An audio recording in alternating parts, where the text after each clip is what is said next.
전주시가 군부대 이전을 계획하면서 근처 지자체들의 반발이 거세지고 있습니다. 주민들은 정신적 피해와 물질적 손해까지 우려하며 즉각 철회를 촉구하고 있습니다. 서남권 해상풍력발전단지 사업을 추진하기 위한 2기 민관협의회가 출범했습니다. 협의회에서는 해상풍력과 수산업의 공존 방안을 논의하게 됩니다. 20대 우울증 환자가 4년 동안 2배 이상 증가한 것으로 나타났습니다. 심리 방역에 대한 범사회적 접근과 대책 마련이 필요하다는 주장이 제기됐습니다. 코로나19 여파가 장기화되면서 농민들이 판로 확보에 어려움을 겪고 있습니다.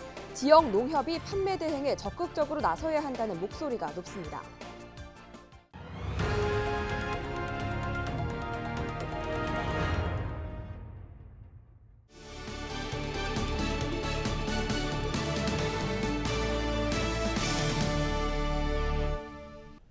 여러분 안녕하십니까? 헬로티비 뉴스 전북 시작합니다. 전주시가 군부대 이전을 계획하면서 근처 지자체들의 반발이 거세지는 양상입니다. 이 사실을 뒤늦게 한 주민들은 정신적 피해와 물질적 손해까지 우려하며 즉각 철회를 촉구하고 있습니다. 정명기 기자가 보도합니다. 항공대대 2개 부대가 들어선 전주시 도도동입니다. 군용 헬기가 소음을 내며 이착륙합니다. 주변 마을 주민들은 소음 피해를 겪고 있다고 호소합니다. 지금 같을 때만 이게 떠다니 이만큼 올라가서 뱅뱅뱅뱅뱅 도를 때가 있어요. 뭐 하는 일을 몰랐는데 안 날고 바로 안 날라가. 쭉 떠서 이 위에서 하늘 그래서 그런 때가 엄청 시끄러워요. 국방부와 전주시는 항공대대를 송천동에서 이곳 도동동으로 옮겼습니다. 그런데 또 예비군 훈련장으로 알려진 전주대대까지 이전할 예정입니다. 축구장 43개가 넘는 면적에 2023년까지 이전할 계획입니다. 그러다 보니 가깝게는 300m 정도 떨어진 김제시나 익산 지역의 경우 크게 반발하는 양상입니다. 항공대 이전 사업과 송천동 농수산물 공판장을 동시에 이전할 것을 추진하겠다. 직접 한 약속은 지키지 않았습니다. 또한 도도동에 전주대대 이전은 없다고 약속했습니다. 군사시설 보호구역으로 묶인 곳은 개발에 제약을 받고 땅값도 떨어질 수 있어 우려되는 상황. 여기에 뭐 군부대가 다시 또 더 넓혀지잖아요. 아무래도 싫어하지. 근데 불편하고 잘 소음도 심각하면 당연히 땅값도 떨어지는 생각이에요. 전주 북부권 개발을 위해 남은 예비군 훈련장도 이전하려는 전주시. 2년 전 국방부와 합의각서를 체결하기까지 이웃 지자체와 협의하거나 동의를 구하는 과정은 무시했습니다. 같은 관내에서 이전하기 때문입니다. 근데 지금 요구사항들하고 저희가 지금까지 진행해왔던 것들 이런 부분들을 지금 저희가 종합적으로 검토해가지고 이제 민원 최소화할 수 있는 방안을 검토를 해서 그 답을 저쪽에다가 잡고 있고요.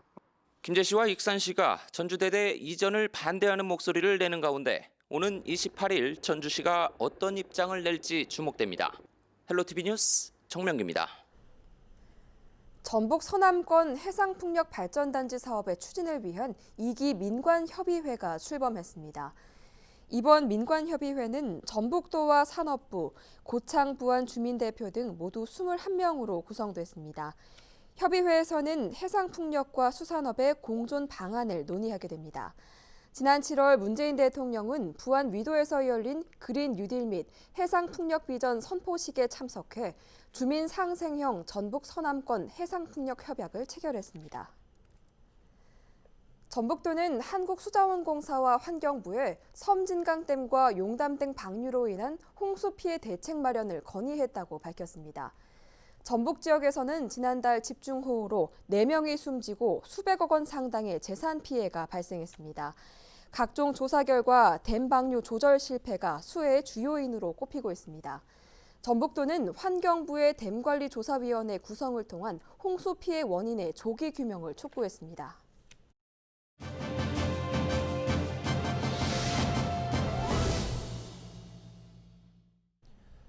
코로나19 여파가 장기화되면서 농업인들이 농작물 생산과 함께 판로에도 어려움을 많이 겪고 있는데요. 농업인들을 돕기 위해 농산물 판매 대행에 적극적으로 나서는 곳이 있어 관심을 모으고 있습니다. 오늘 이슈 앤 피플 시간에는 농업인들의 농산품 판매 대행에 나선 박상칠 서순창 농협 조합장을 김남호 기자가 만났습니다. 안녕하세요. 저는 서순창 농협 조합장 박상칠입니다. 저는 슬로건이 농민은 생산을, 농협은 판매를 이렇게 했는데 올해 수매량 전량을 저희들이 수매해서 팔 계획을 잡고 작년부터 계획을 세워서 올해도 지금 전량을 수매해서 지금 팔려주려고 노력하고 있고, 농민들은 농사를 지어도 이 물건이 어디 나갈 데가 없어서 이 고민들을 많이 하고 있는데 지금 올해까지는 거의 그 전량을 저희들이 수매해서 지금 판매하고 있습니다. 코로나 때문에 지금 판로가 전혀 막혀가지고 지금 다들 어렵다 하는데 사실 농협도 그렇게 쉽지는 않습니다. 저희들이 계획은 세웠지만 쉽지는 않습니다. 어느 부분 보면 손해 나가면서도 농민들을 위해서 이렇게 판로를 해주고는 있는데 다들 코로나 때문에 굉장히 경기가 어려운 그런 실정이 있어서 판로가 좀 굉장히 어렵습니다. 저희들이 지금 봄부터 시작하면은 봄에 두릅이 한 12억 정도, 80톤 정도 수매한 거 전량 저희들이 수매해서 다 팔아줬고요. 그다음에 그 완두콩 한 40톤 저희들이 한 전량 그 수매해서 이렇게 팔아줬고요. 복분자 지금 90톤 저희들이 전량 수매해서 지금 좋은 가격에 이렇게 받아서 팔아줬습니다. 또 지금 오미자 나오고 있는데요. 오미자 저희들이 47톤 이렇게 해서 전량 저희들이 지금 팔아준 계획으로 지금 가지고 지금 팔고 있습니다. 또 조배가 좀 많이 나오고 있는데 벼도 지금 전량 저희들이 한 700톤 정도 저희들이 전량 수매해서 팔아줄 계획입니다. 네, 이제 언론 매체를 통해서 홍보하는 것이 제일 중요하고요. 또 품질 좋은 생산물을 생산해서 소비자가 절대 이 농협을 통해서 나가는 물건은 좋은 물건을 소비자들한테 직접 닿는, 이게 저렴한 가격으로 직접 닿는 이런 시스템으로 가고 있기 때문에 앞으로도 전망이 좀 있고요. 또 소비자들도 훨씬 더 선호하고 농협을 믿고 이렇게 사줌으로써 언론 매체를 통해서 이렇게 홍보하는 것이 제일 좋지 않느냐 이런 생각이 듭니다. 조합원들은 우리 농협을 믿고 좋은 물건을 생산해 주셔야 되고요. 절대 소비자들을 속이는 일이 없도록 농산물을 좀 품질 관리를 철저히 해 주시는 것이 맞고요. 저희들은 어떻게든 홍보해서 이 물건을 제값받고 파는 그런 농협 만드는 데 역정을 다하도록 이렇게 하겠습니다. 다음 소식입니다. 해외 연수 과정에서 여행사 대표로부터 돈을 받은 혐의로 기소된 송성환 전북도 의원에 대한 1심 선고가 4주 뒤로 미뤄졌습니다. 전주지법은 뇌물수수 혐의로 기소된 송 의원에 대한 선고 공판을 다음 달 21일로 연기한다고 밝혔습니다. 재판부는 재판 과정에서 나타난 증인과 관련자의 각기 다른 진술을 선고 연기 사유로 들었습니다.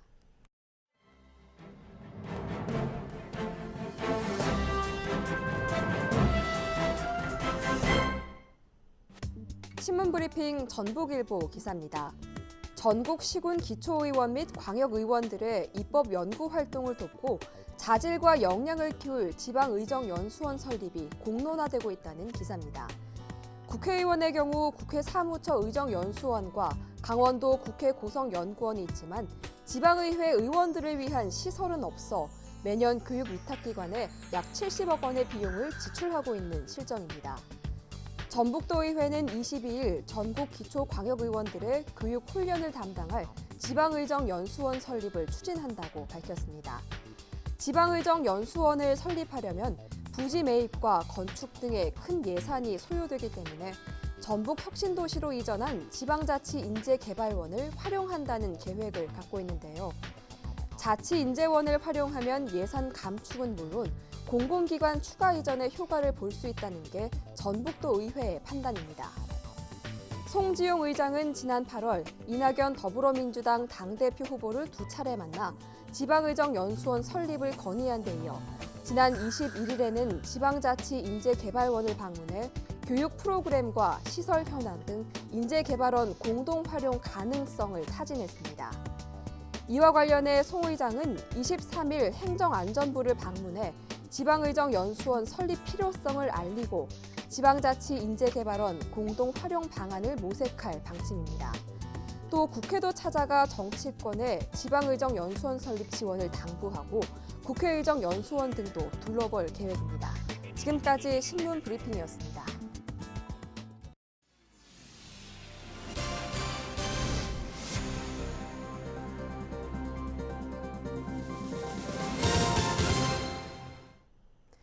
(20대) 우울증 환자가 4년 동안 2배 이상 증가한 것으로 나타났습니다. 국회 보건복지위원회 이용호 의원이 보건복지부 자료를 분석한 결과 20대 우울증 환자는 2016년 6만 5천 명에서 2019년 12만 1천 명으로 2배 이상 늘었습니다. 이 의원은 최근 5년 동안 우울증 환자가 지속해서 늘고 있고 올해 4월까지 50만 명을 넘어서 코로나 블루를 실감케 한다고 진단했습니다. 이어 코로나 블루로 인한 우울증 상담과 치료가 제때 이루어지도록 국가적인 대책이 필요하다며 이제 심리 방역에 대한 범사회적 접근과 고민이 필요하다고 강조했습니다. 남원시가 지리산을 배경으로 하는 드라마 지리산 제작을 지원합니다. 남원시는 23일 이환주 시장을 비롯해 이상백 A스토리 대표, 최호성 바람픽처스 본부장 등이 참석한 가운데 상호 발전을 위한 업무 협약을 맺었습니다. 내년 방영될 예정인 드라마 지리산은 지리산을 배경으로 산을 오르는 사람들의 이야기를 담은 미스터리물입니다.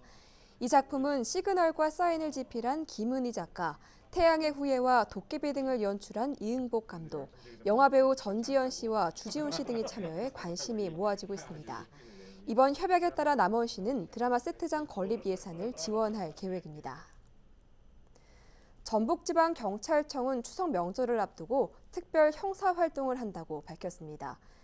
경찰은 추석 연휴 기간 강절도가 늘어날 것에 대비해 범행 취약 지역에서 순찰을 강화할 예정입니다. 특히 버스터미널이나 기차역 주변 날치기와 빈집을 노린 절도, 편의점 강도, 현금을 다량 취급하는 전통시장 강절도 등이 늘어날 것으로 보고 집중 단속할 계획입니다. 고창 고인돌 박물관이 국가귀속문화재 보관관리 위임기관으로 지정됐습니다. 국가귀속문화재는 발굴된 문화재 가운데 역사 복원의 중요한 자료로 판단돼 국가가 보관하고 관리하기 위해 지정한 문화재를 말합니다. 이에 따라 고인돌 박물관은 지역에서 발굴되는 유물에 대해서 직접 보관하고 관리할 수 있게 됐습니다. 판소리를 모두 집대성해 판소리의 효시라 불리는 독리 신재효 선생을 기리기 위한 문학상이 제정됐습니다. 제275회 고창군의회 임시회에서 고창 신재효 문학상 운영 조례안이 통과됨에 따라 고창을 소재로 하는 장편 소설을 공개 모집하는 고창 신재효 문학상이 내년부터 시행됩니다. 고창군 관계자는 수상작을 영화와 드라마, 뮤지컬 등 다양한 문화 콘텐츠로 제작해 고창을 알리는 문화관광자원으로 만들겠다고 말했습니다. 우리 지역 날씨 정보입니다. 목요일 오전 기온은 15도, 낮 기온은 25도로 예상됩니다. 낮에도 선선한 가운데 내륙을 중심으로 낮과 밤의 기온차가 10도 내외로 크겠습니다. 면역 질환에 걸리지 않도록 유의하시기 바랍니다. 금요일에도 평년 수준의 기온을 보이겠습니다. 오전 기온 14도, 낮 최고 기온은 25도로 예상됩니다. 지역별 낮 기온은 24도 안팎일 것으로 보입니다. 김제, 남원, 순창 25도, 그 밖의 지역은 24도로 예상됩니다. 주간 날씨입니다. 중국 쪽에 위치한 고기압의 영향으로 다음 주 초중반까지는 전반적으로 맑겠습니다. 바다 날씨입니다. 우리 지역 바다의 하늘빛 맑은 가운데 바람도 잔잔하게 불겠습니다. 파고는 1m까지 일겠습니다. 생활 지수입니다. 연일 맑은 날씨가 이어지면서 빨래나 세차하기에 좋겠습니다. 다만 대기가 많이 건조합니다. 가을엔 특히나 산불 위험도 높아지는 만큼 작은 불씨 관리에도 주의를 기울이시는 게 좋겠습니다. 날씨 정보였습니다. 헬로티비 뉴스는 언제나 지역 주민 여러분 곁에 있겠습니다. 함께해 주신 여러분 고맙습니다.